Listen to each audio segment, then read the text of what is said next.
High. Started my day विद दिस बिल्ली end उसका बिलगुंडा। आज मुझे बाहर जाना है क्योंकि बर्थडेची शॉपिंग करायची आहे.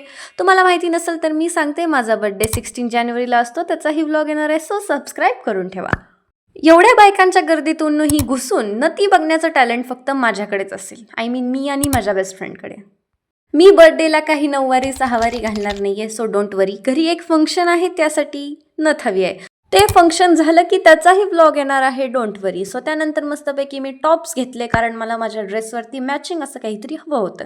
मी आणि माझ्या बेस्ट फ्रेंडचं असं असतं की आधी विठोबा नाही आधी पोटोबा.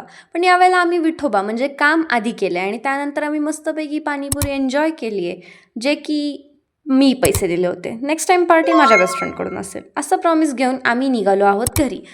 ताईंना कॅमेऱ्याची ॲलर्जी असल्यासारखी ताई कॅमेऱ्यातून पळत होत्या. त्यानंतर मी आणि माझी आई रात्री गेलो होतो ज्वेलर्सकडे. का सांगते. लास्ट टाइम मम्मी जेव्हा सोनाराकडे गेली होती तेव्हा तिला कानातले टॉप्स खूप जास्त आवडले होते.